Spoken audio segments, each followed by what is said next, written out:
Some names fade quietly with time, swallowed by the routine of headlines and collective forgetting. Others refuse to disappear, not because they were louder or more scandalous, but because the story attached to them was never fully told. Menglong is one of those names. At first glance, his story appeared tragically simple.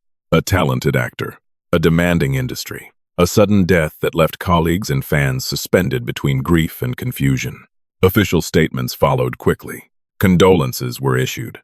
A timeline was presented. Conclusions were offered in language that felt careful, complete, and final. Yet beneath that orderly surface, something did not settle. The silence that followed carried weight. Explanations felt precise, but not expansive. Answers arrived, but questions did not leave. Slowly, almost imperceptibly, doubts began to surface. Not as accusations, not as declarations, but as unease. These stories are never just cold headlines on a screen. They are precise incisions into the darker corners of human systems, where power, fear, and control intersect quietly. And it is precisely that silent intersection that makes them so difficult to ignore. If you want to stay with us as we open this file, and the ones that follow, consider subscribing and enabling notifications. In a world shaped by influence and crime, truth does not age. It waits.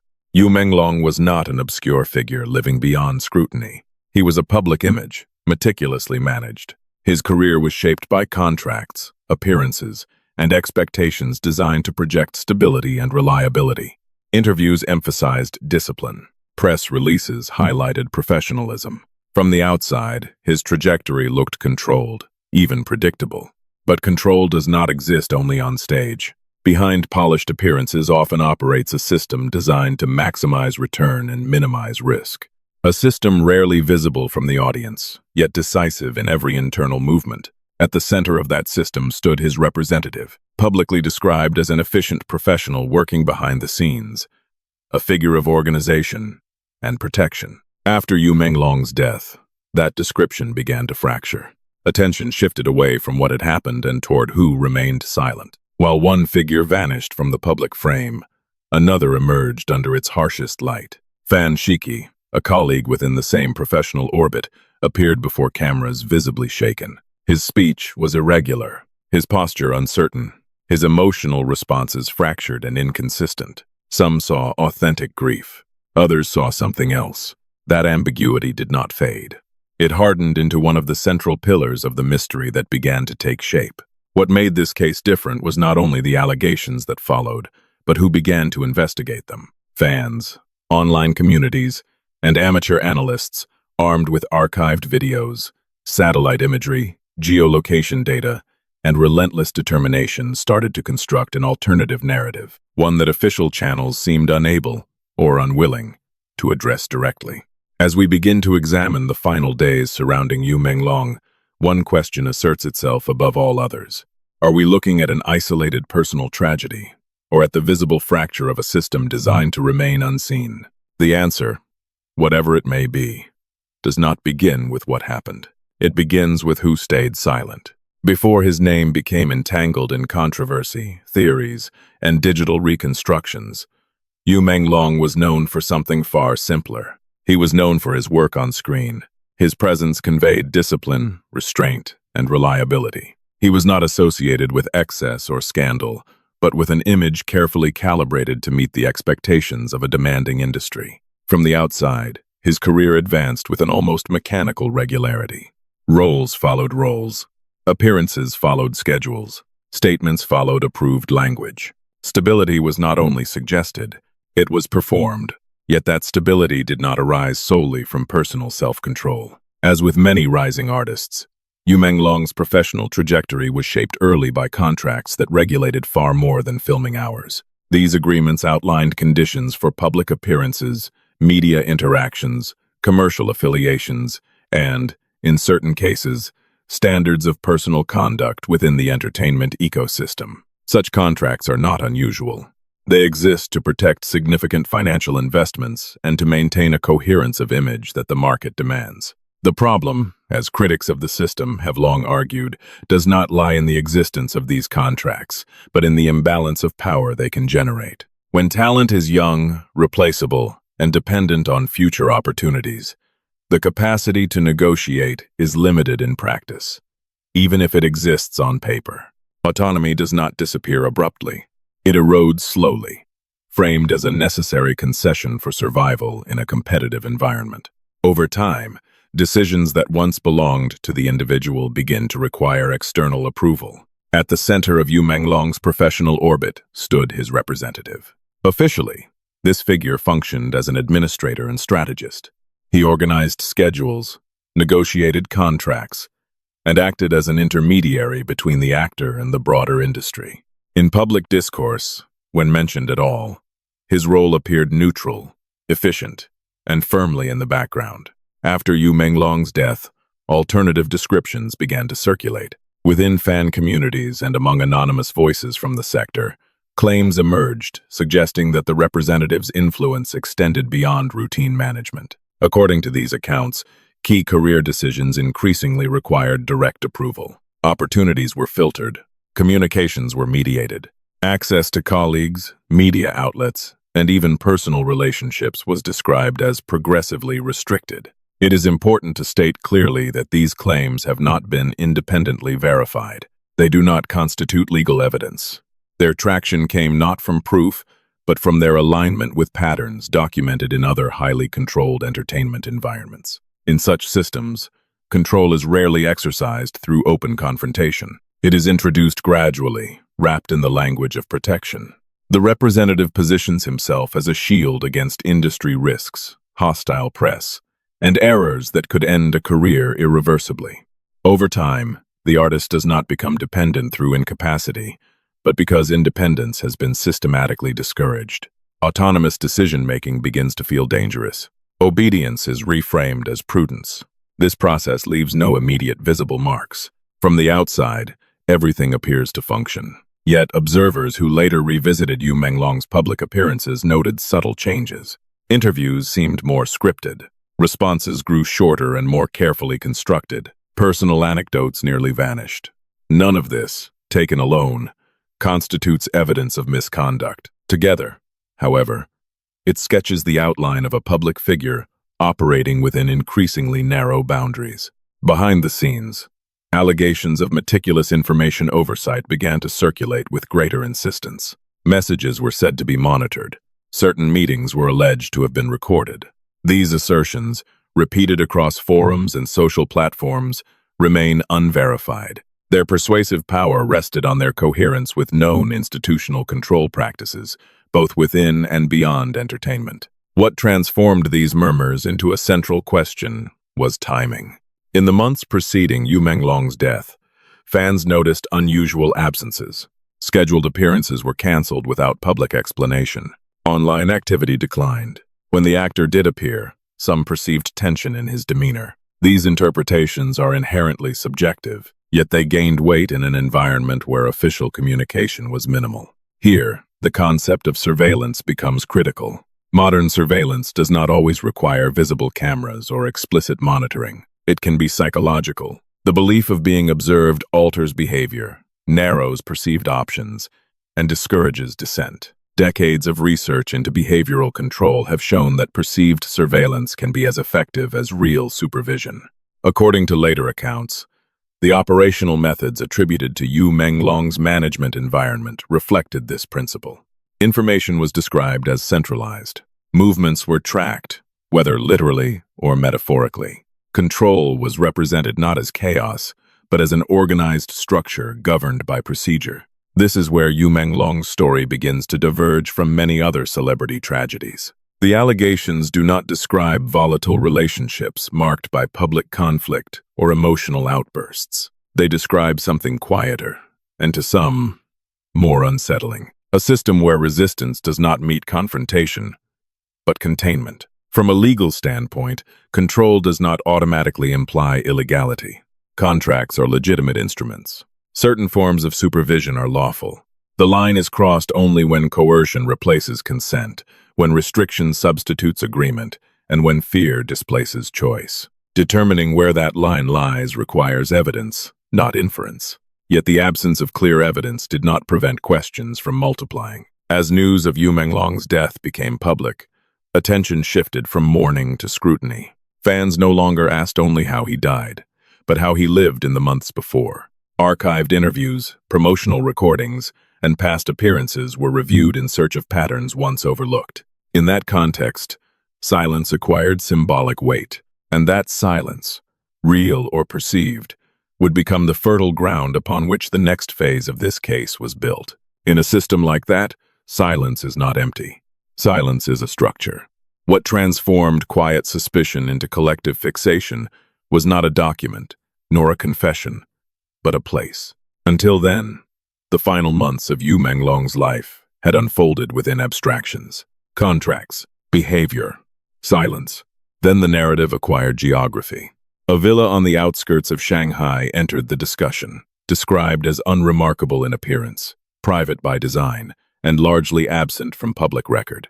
Online investigators did not focus on the villa because of what had been legally proven to occur there. They focused on it because of what multiple independent sources claimed might have occurred behind its walls. Descriptions shared across forums converged on certain elements: high perimeter walls, dense hedges, limited visibility from surrounding roads. None of these features are unusual for a high-profile private residence. Privacy is currency in such environments. What elevated interest were claims regarding advanced surveillance infrastructure, cameras discreetly integrated into architecture, motion detection systems allegedly extending beyond the immediate perimeter, constant digital monitoring. If accurate, such features would transform a residence into something closer to a controlled zone than a home. None of these assertions have been officially confirmed. Yet, they gained traction because they aligned with a broader narrative already forming around the alleged methods of control attributed to Yu Menglong's management environment. Centralized information, restricted movement, control exercised through awareness of being observed. According to timelines assembled by online communities, Yu Menglong's movements in the weeks preceding his death became progressively limited. Public appearances declined. Communication patterns shifted. On the night of December 18th, several digital investigators claimed that the actor left a professional meeting visibly shaken. This observation was based on fragmented video footage and indirect testimony, not on official documentation. Even so, it became a reference point around which later theories crystallized. What followed remains uncertain. Some accounts suggest that Yu Menglong traveled to the villa that night. Others imply that he was summoned there. From a legal perspective, this distinction is critical. Within online discourse, however, emphasis shifted quickly from intent to environment. The question was no longer why he went, but what conditions awaited him. The most debated allegation within this constellation of claims involves a purported recorded confrontation. A fragmentary video clip, circulated incompletely and heavily contested, allegedly captured a tense exchange between Yu Menglong and his representative. Analysts who reviewed the footage described the actor as visibly anxious yet composed, raising concerns related to contracts, control, and unfulfilled assurances. The response attributed to the representative was characterized as calm, controlled, and laden with implicit warnings rather than overt threats. It is essential to underscore that the authenticity of this material has not been confirmed. Its origin is disputed. Its integrity is unknown. No public forensic verification exists. Yet its impact on collective perception was substantial. Authentic or not, the clip condensed an abstract narrative of control into a concrete and emotionally charged image. The described setting amplified that effect. The alleged presence of hidden cameras suggested a space designed not merely to observe, but to document. In such environments, interactions do not dissipate. They are preserved, archived, and potentially repurposed. This possibility generated one of the most persistent questions in the case. Who controlled those recordings? And for what purpose? Online communities pursued this question with increasing intensity. They employed geolocation tools. They examined archived social media posts. They analyzed publicly accessible satellite imagery. They attempted to trace vehicle movements near the villa. One widely circulated video showed a black sport utility vehicle entering the property late at night. The license plate appeared partially obscured. The vehicle remained inside for several hours. In isolation, the footage proved nothing. It could have documented a routine private visit with no relevance. Within a narrative already saturated with suspicion, however, it acquired symbolic weight. For some, it suggested the transport of evidence. For others, the movement of witnesses. For still others, a coincidence amplified by collective anxiety. Each interpretation carried different implications. None could be confirmed without an official investigation. As these speculations accumulated, claims regarding the silence of potential witnesses also emerged. Individuals associated with Menglong were said to have withdrawn from public view during the same period. Social media accounts fell inactive. Scheduled appearances were canceled. Again, such absences could be explained by grief, legal counsel, or coincidence. In an environment primed for suspicion, silence was rarely interpreted neutrally. Attention then shifted toward digital communication. Screenshots of encrypted messages began circulating across forums and platforms. Difficult to authenticate and often edited, these messages allegedly referenced nocturnal movements, warnings against speaking publicly, and the relocation of sensitive material. Analysts repeatedly cautioned that without verifiable metadata, such messages could not be considered evidence. Even so, they added another layer to an already dense web of inference. What distinguishes this phase of the case is not the evidentiary strength of any single claim, but the cumulative weight of many. No allegation stands alone. Each gains perceived credibility by aligning with the others. A controlled environment, a tense confrontation, restricted movement, silent witnesses, encrypted communication. Together, they form a narrative architecture that feels coherent, even in the absence of confirmation. That coherence is as compelling as it is dangerous. From a legal perspective, narratives constructed without solid evidentiary foundations risk collapse under scrutiny.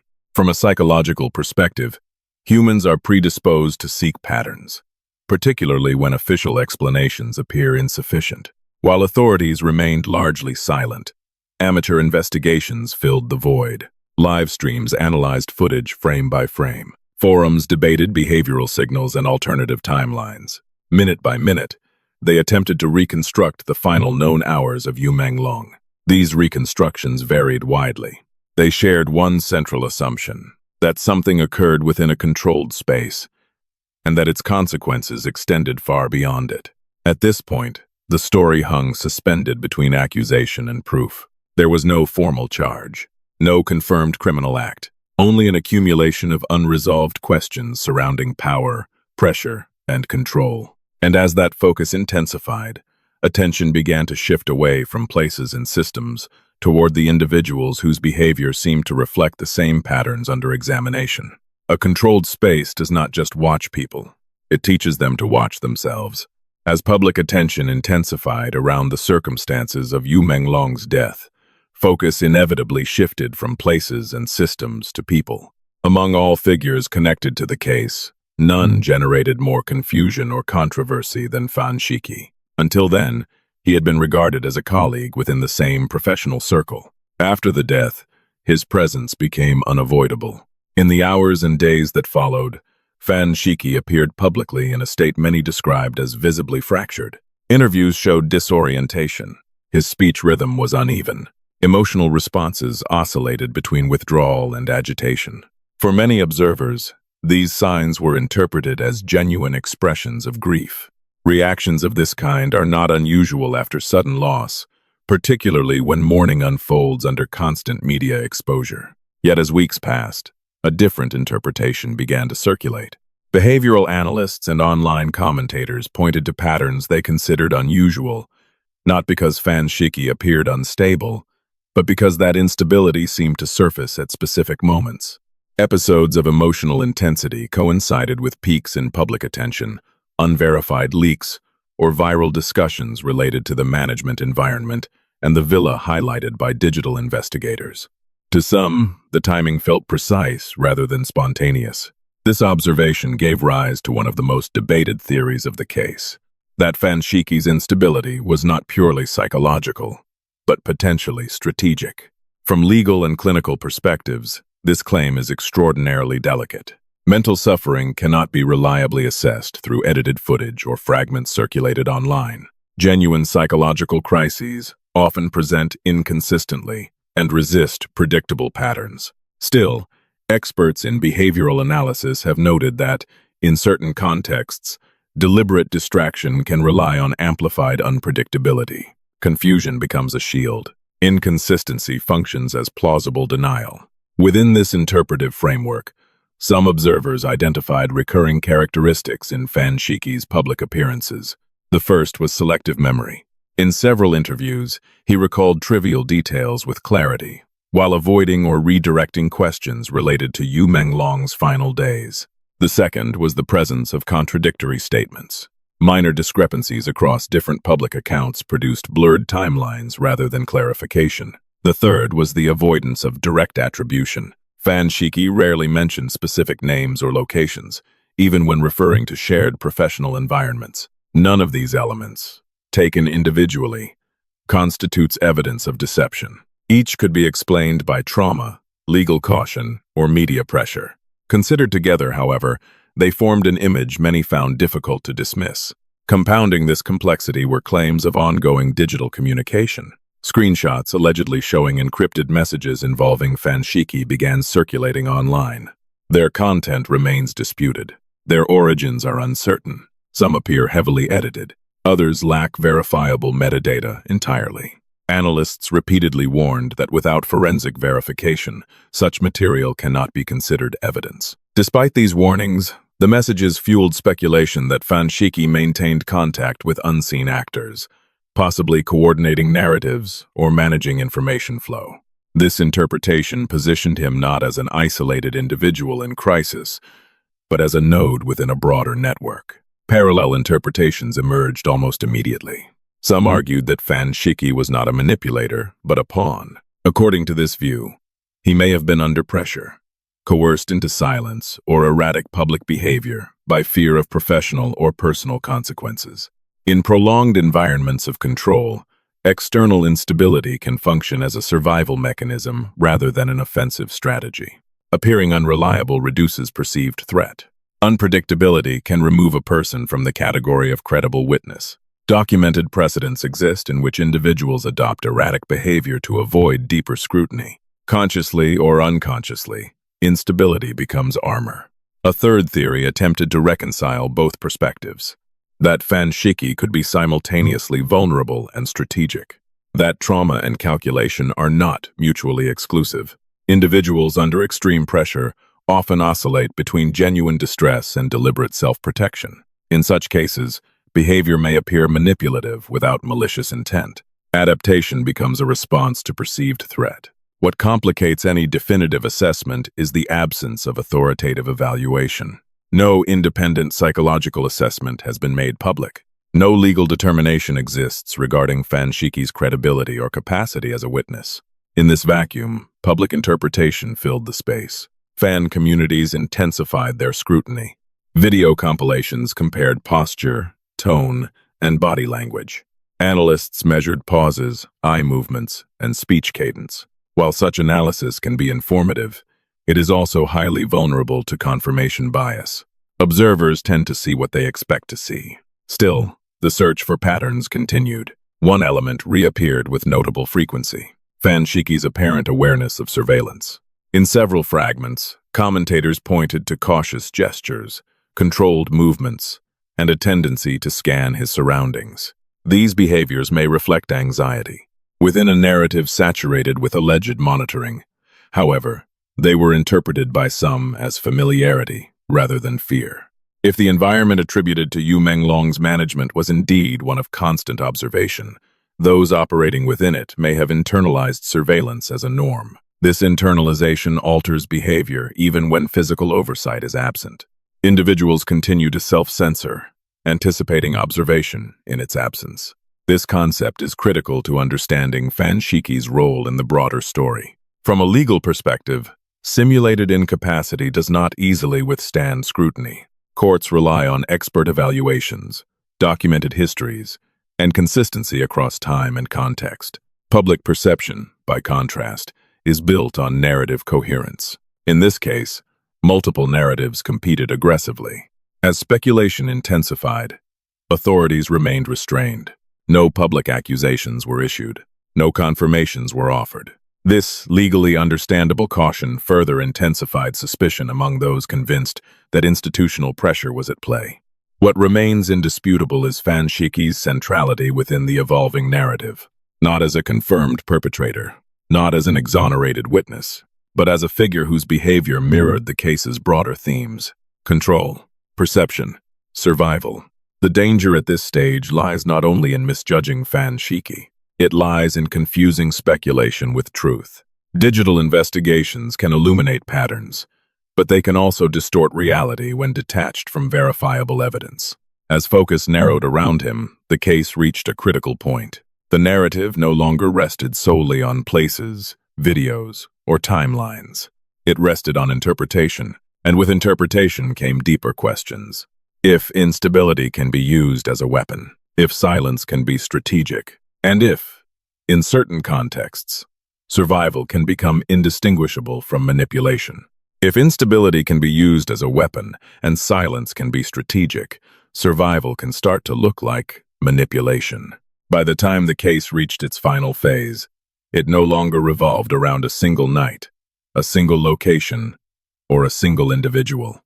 What remained was an architecture, a structure built from contracts, perception, restraint, and the quiet management of information. Menglong's death did not produce a crime scene marked by tape and flashing lights. There was no widely accepted reconstruction, no definitive sequence of events endorsed by authorities. Instead, there was absence, and within that absence, interpretation flourished.